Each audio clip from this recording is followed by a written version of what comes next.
आपके सामने ये वर्ल्ड स्टॉक मार्केट का चार्ट है, जहां भी देखो रेडनेस नजर आ रही है। ब्लैक मंडे की कैटेगरी दे दी गई है। चाइना के अंदर 2008 के बाद में इतना बड़ा करेक्शन देखने को मिला है और उसके साथ इसको कंपेयर किया जा रहा है कि वो ब्लैक मंडे आज भी ब्लैक मंडे के जैसा ही नजर आ रहा है। तो इतना बड़ा करेक्शन क्यों आया? ऐसे वीडियो आपको सारे ट्विटर हैंडल के ऊपर सारे जो यूट्यूब चैनल है वहां पर देखने को मिल रहा है।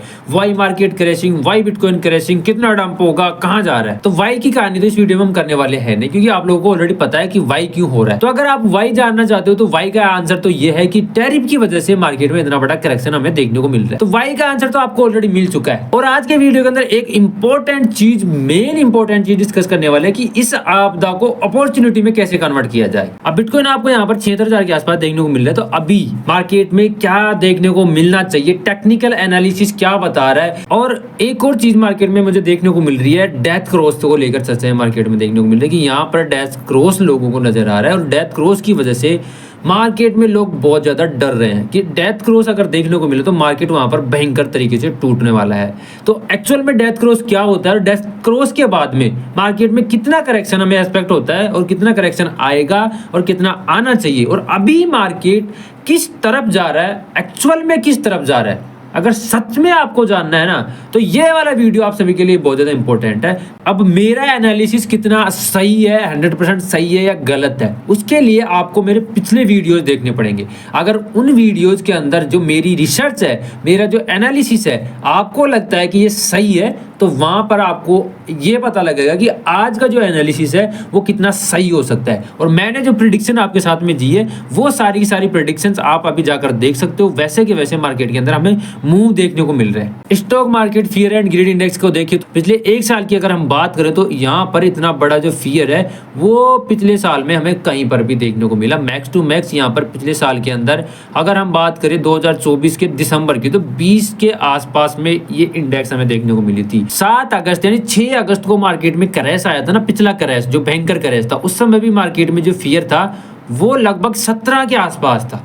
और अभी जो फियर देखने को मिल रहा है वो 4 के आसपास देखने को मिल रहा है। और इतना भयंकर फियर शायद ही आपको कभी देखने को मिला होगा। तो यहाँ पर अगर इतना बड़ा फियर देखने को मिल रहा है तो मार्केट में इसकी वजह से सेलिंग प्रेशर आना चाहिए। मार्केट में जो चीजें आपको देखने को मिल रही है वो चीजें आप तक आती है, तब तक मार्केट में उस चीज का इफेक्ट कंप्लीट हो चुका होता है ना। तो ये जो फियर एंड ग्रीड इंडेक्स आपको देखने को मिल रही है, एक्सट्रीम फियर मार्केट में आपको देखने को मिल रहा है, तो इसका इफेक्ट मार्केट में ऑलरेडी देखने को मिल चुका है। अब इसका इफेक्ट मार्केट में देखने को नहीं मिलने वाला, अब तो कुछ और इफेक्ट देखने को मिलने वाला है। और एक और चीज, चाइना स्टॉक मार्केट में इतने दिन से मार्केट क्रैश कर रहा था तो वहां पर कोई बड़ा क्रैश देखने को नहीं मिल रहा था, लेकिन आज के दिन चाइना स्टॉक मार्केट के अंदर भी बहुत बड़ा क्रैश देखने को मिल रहा है। माना जा रहा है कि 2008 के अंदर जितना बड़ा क्रैश देखने को मिला था उतना बड़ा क्रैश इस मार्केट में अब देखने को मिल रहा है। तो काफी बड़ा क्रैश चाइना के लिए ये है। और ये क्रैश चाइना के साथ ऐसा क्यों हुआ, इसकी अगर हम बात करें तो इस क्रैश का रीजन भी टैरिफ ही है।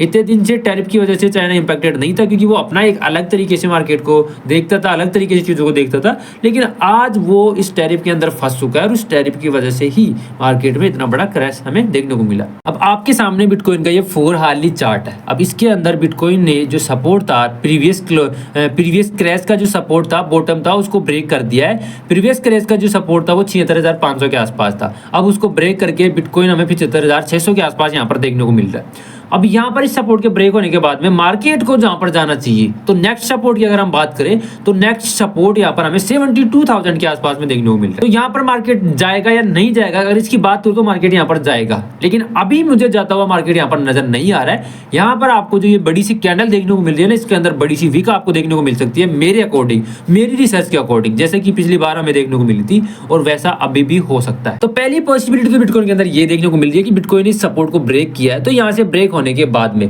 बिटकॉइन को यहाँ पर 73,600 के आसपास जाना चाहिए, है ना। और दूसरी पॉसिबिलिटी यहाँ पर मार्केट में मुझे नजर आ रही है, वो पॉसिबिलिटी ये है कि यहाँ पर इस सपोर्ट को तोड़ने के बाद में भी अगर बिटकॉइन यहाँ पर स्टेबल होता है तो स्टेबल होने के बाद में यहाँ पर बिटकॉइन मुझे लगता है कि वापस से ऊपर जाएगा और अपना जो सीएमई गैप है, जो कि बिटकॉइन के अंदर एक सीएमई गैप रह चुका है, उस सीएमई गैप को फिल करने के लिए लगभग 82,000 तक बिटकॉइन को वापस जाना चाहिए। और फिबोनाची के अकॉर्डिंग भी 0.5 का जो रेशो आता है वो भी 82,000 के आसपास है।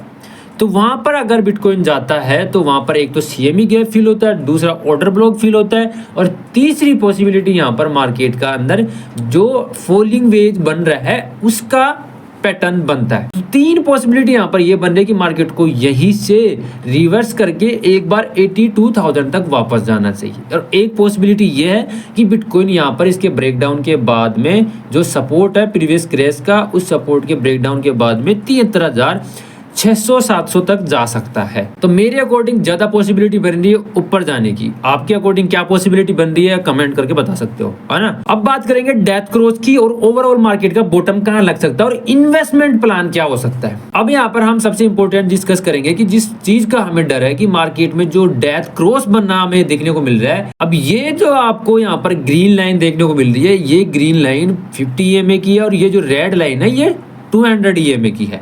अब इनका जब क्रॉस होता है ना, तो अगर ग्रीन लाइन को रेड लाइन काटती है यानी 50 EMA को 200 EMA काटता है तो उसको डेथ क्रॉस बोलते हैं। और उसके बाद में, और जब ये ग्रीन लाइन यानी 50 EMA 200 EMA रेड लाइन को काटता है तो उसको गोल्डन क्रॉस बोलते हैं। और इसके बाद मार्केट में हमें एक अच्छा खासा पॉजिटिव मूवमेंट देखने को मिलता है। तो यहाँ पर मार्केट में पहली चीज तो ये कि अभी तक डेथ क्रॉस हुआ नहीं है, लेकिन पॉसिबिलिटी है, यहाँ पर पक्की पॉसिबिलिटी है कि मार्केट में हमें डेथ क्रॉस देखने को मिलेगा। तो पिछले वाले चार्ट को देखिए, पिछले वाले बुल रन के चार्ट को देखिए, तो यहाँ पर डेथ क्रॉस कब हुआ था और उसके बाद क्रैश कितना हुआ था। तो उसकी अगर हम बात करें तो यहाँ पर मैंने आपको बताया कि अगर मार्केट को, पिछली वीडियो की बात कर रहा हूँ कि अगर मार्केट को यहाँ पर बुल रन के लिए तैयार होना है तो उससे पहले साइडवेज होना पड़ेगा। अब यहाँ पर मार्केट पिछली बुल रन में जितना भी क्रैश हुआ ना, उस क्रैश के अंदर कभी भी डेथ क्रॉस नहीं बना। डेथ क्रॉस कब बना था? जब मार्केट साइडवेज था, और साइडवेज मार्केट को हम क्रैश नहीं बोल सकते। तो यहाँ पर डेथ क्रॉस बनने के बाद में पिछले बुल रन की अगर हम बात करें तो वहां पर मार्केट डंप नहीं हुआ था, साइडवेज था। और उसके बाद जब मार्केट में एक पंप आया, उसके बाद मार्केट गिरना स्टार्ट हुआ, उसके बाद मार्केट में हमें एक डेथ क्रॉस देखने को मिला, और देन उसके बाद मार्केट में हमें जो डेथ क्रॉस था उसका यहाँ पर इफेक्ट देखने को मिला और मार्केट बियर मार्केट में चला गया।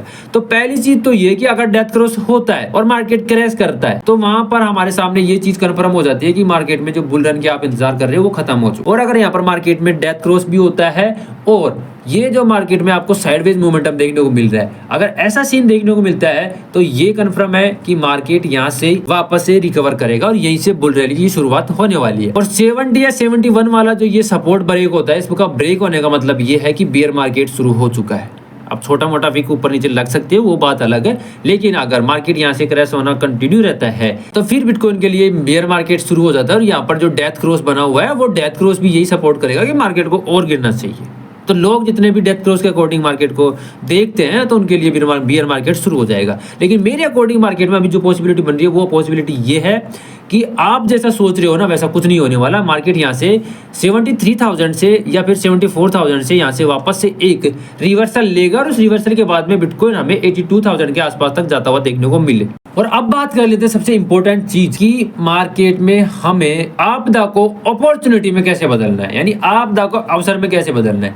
मैंने आपको लास्ट वीडियोज के अंदर बता रखा है कि अगर मार्केट में बिटकॉइन की प्राइस अगर बिटकॉइन की प्राइस दोबारा से मुझे 76,500 के आसपास देखने को मिलेगी तो वहां पर मैं अपना इन्वेस्टमेंट प्लान करूंगा। और जो भी इन्वेस्टमेंट है उसका 50%, यानी जितना भी अमाउंट मैं इन्वेस्ट करना चाहता हूं उसका 50% मैं इसी बॉटम के ऊपर इन्वेस्ट कर दूंगा। और आज मैं इन्वेस्ट करने जा रहा हूं। मार्केट में थोड़ा सा भी मुझे साइडवेज कुछ देखने को मिला, उसके बाद मैं यहां पर इन्वेस्टमेंट कर दूंगा। आप चाहो तो अपना इन्वेस्टमेंट कर सकते हो अपने अकॉर्डिंग। मैं कोई फाइनेंशियल एडवाइजर नहीं हूं, लेकिन मैं मेरा इन्वेस्टमेंट यहां पर 50% करने जा रहा हूं। और अगला जो नेक्स्ट इन्वेस्टमेंट होगा वो कहां पर होगा, तो उसका टारगेट मैंने आपको बता रखा है 71 या 70,000 के आसपास बिटकॉइन देखने को मिलेगा, वहां पर मैं इन्वेस्टमेंट करूंगा। और मैं जो इन्वेस्टमेंट के लिए जो कॉइन्स ढूंढ रहा हूं, तो अगर उन कॉइन्स के बारे में बात करें तो वहां पर भाई मैं फंडामेंटल जो स्ट्रॉन्ग टोकन्स है उनके अंदर इन्वेस्टमेंट करने जा रहा हूँ। फ्यूचर भी करूंगा, स्पोर्ट भी करूंगा। फ्यूचर भी मैं लो लेवरेज के साथ कर रहा हूं। यहाँ पर आप लोग अपने हिसाब से रिस्क ले सकते हो, जितना उस हिसाब से देख लो। 1-2x की या 3x की या 5x की लेवरेज काफ़ी होती है मेरे अकॉर्डिंग। तो अगर आपके पास अमाउंट ज़्यादा है तो आपको 2-3x की लेवरेज रखनी चाहिए, थोड़ा कम है तो आपको 4-5x की लेवरेज रखनी चाहिए। इससे ज़्यादा लेवरेज आपको नहीं लेनी चाहिए।